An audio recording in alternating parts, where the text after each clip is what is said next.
जरा बैठो पहले। आ जाओ जाओ जाओ जाओ जाओ। चाय? Ah, thank you Ruhi, thank you. तुम्हारी हाथ की चाय की बहुत जरूरत थी। पता है इतने दिन बीमार रहा, ऑफिस का काम आधा अधूरा संभाल रहा था। अब जाके सब जब ठीक हुआ हूँ, इतने सारे पेंडिंग काम है ना, सबको निपटाना है। सुबह से लगा पड़ा हूँ मैं।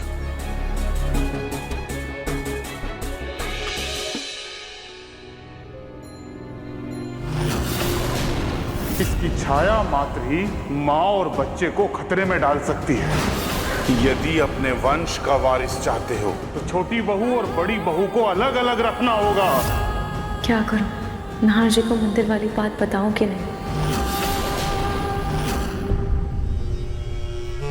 माँ जी, आपने बुलाया मुझे? हाँ, एक मिनट। बैठो बैठो बैठो। तुम ना मेरा बीपी चेक करो, लगता है बहुत बढ़ गया है। तो माँ जी ऐसा हुआ क्या? आप ऐसा क्यों कह रही हैं? अरे सुनिए, तुमने सुना नहीं क्या वो मंदिर में बाबा जी ने क्या कहा था?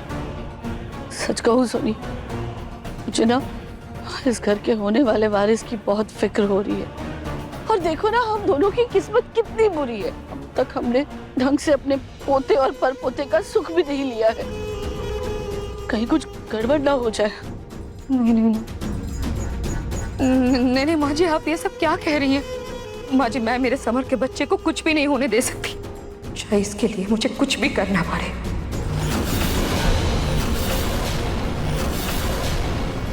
सोनी, अगर कल को बच्चे को बचाने के लिए कुछ करना पड़ा तो तुम मुकर तो नहीं जाओगी ना?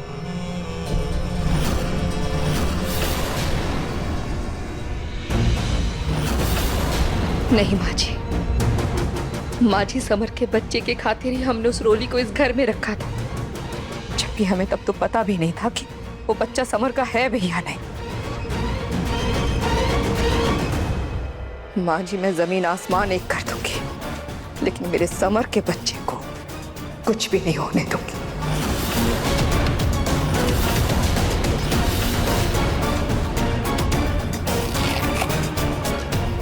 सुनी, मैं बस यही सुनना चाहती थी। देखो अब मेरा बीपी एकदम ठीक हो गया। सॉरी, तुम जाकर मेरे लिए नींबू पानी लेकर आओ ना। हाँ जी माँ जी। हाँ, थोड़ा और अच्छा लगेगा। हाँ?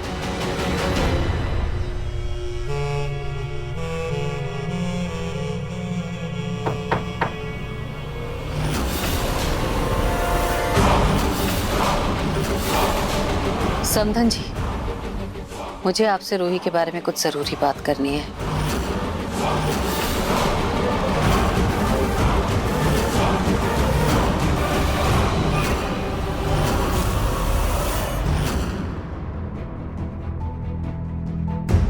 रूही, क्या हुआ?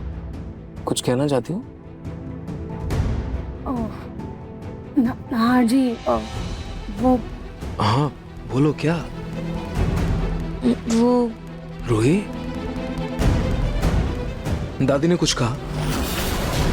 दादी ने कुछ कहा क्या? अगर ऐसा है तो बोलो, मैं अभी जाके बात करता हूँ। नहीं नहीं नहीं नहीं नाहर जी, ऐसी कोई बात नहीं है।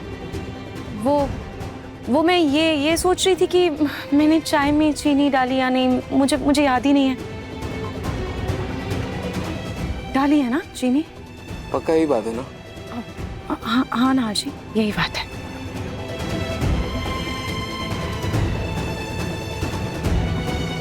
ये क्या? तुमने तो सच में इसमें चीनी नहीं डाली? सच में? हाँ, तुम ट्राई करो, पता चल जाएगा। एक सिप।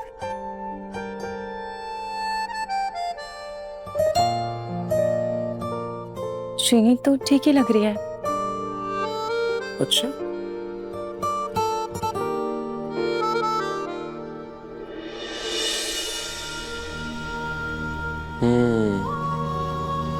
अब सही है, अब मीठी है। नाहर जी, इतने काम की टेंशन में भी आप रोमांस करना नहीं भूलते। अच्छा, अब चलिए आप अपने काम पर ध्यान दीजिए। काम पर तो ध्यान दूंगा, लेकिन थोड़ी सी भूख भी लगी है। एक काम करो ना, एक सैंडविच बना दो प्लीज। ठीक है, मैं भी बना कर लाती हूँ। ओके।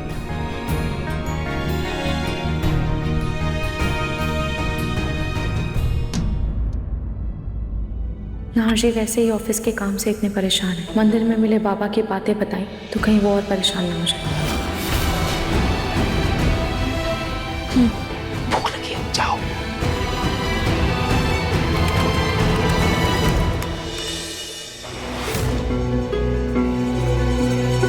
बोलिए पूनम जी, क्या कहना है?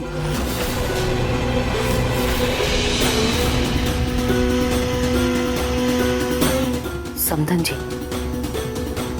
पापा जी ने जो बात कही वो रह रहकर मेरे कानों में गूंज रही है। उसी सिलसिले में आपसे बात करने आई हूँ। बोलिए, सुन रही हूँ मैं। बात दरअसल ये है कि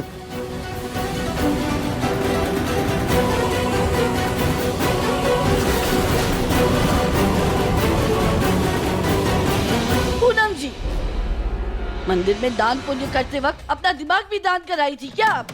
आपको समझ आ रहा है आप क्या बोल रही हो? अरे आप मेरे घर में फूट डालना चाहती हो? अरे समधन जी, ये खाम खां ऐसे गुस्से से आग बबूला होने की बजाय मेरी बात को ठंडे दिमाग से सुनिए तो, सोचिए तो कि मैं क्या कह रही हूँ। देखिए, आप ना रूही जूही को कुछ समय से जानते हैं, लेकिन मैंने उन दोनों लड़कियों को पाल पोस कर बड़ा किया है। जैसे संस्कार रुचिता ने उन दोनों लड़कियों में डाले हैं ना, दुनिया की कोई भी ताकत उन्हें अलग नहीं कर सकती है समधन जी। लेकिन जहां बात आपके घर के चिराग की हो रही है, वारिस की हो रही है, तो आपको ये करना होगा समधन जी। लेकिन फिर इसमें मैं सोनी का इस्तेमाल क्यों करूं? इस्तेमाल की कौन सी बात है? सोनी जी तो बस एक मोहरा है, और दरअसल देखा जाए तो फायदा भी तो उन्हीं का है। समर दामाद जी उनका अपना खून है, उनके बेटे, और समर दामाद जी इस घर को वारिस देने जा रहे हैं। आप माने या ना माने, लेकिन नाहर दामाद जी सोनी जी के सौतेले बेटे ही तो हैं। पूनम जी, जुबान संभाल के बात कीजिए।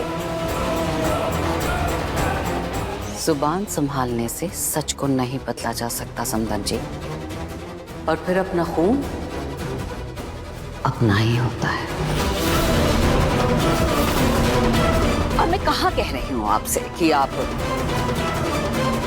सोनी जी और नाहर दामाद जी के बीच में दीवार खड़ी कर दीजिए ना, ये बात तो मैं कर ही नहीं रही। मैं तो सिर्फ इतना कह रही हूँ, रूही को जूही से दूर रखना जरूरी है। बाकी देखिए, फैसला आपका है समधन जी, घर आपका, विचार आपके, मैं तो सिर्फ सलाह ही दे सकती हूँ। आगे आपको जो करना है वो आप करिए, लेकिन ऐसी सूरत में मैं जूही को इस घर में नहीं रहने दूंगी, क्योंकि उसके साथ, उसके होने वाले बच्चे के साथ मैं कोई भी खतरा मोल नहीं ले सकती समधन जी। ये पापा वाला नाटक तो रूही के लिए करवाया था ताकि वो इस घर से चली जाए, लेकिन ये बुढ़िया पूनम, वो तो जूही को लेकर जाने की बात कर रही है। जूही कहीं नहीं जाएगी। जूही की कोख में हमारे खानदान का वारिस है, वो हमारी नजरों से दूर नहीं जाएगी। लेकिन आपकी बात के बारे में मैं सोचूंगी। तो जरा जल्दी सोच लीजिएगा समधन जी, क्योंकि मैं ये बात अच्छी तरह से जानती हूँ, आपको रूही से कोई मतलब तो है नहीं, लेकिन नाहर दामाद जी की वजह से आपके हाथ बंधे हुए हैं। जो भी फैसला आप लीजिएगा जरा जल्दी बता दीजिएगा।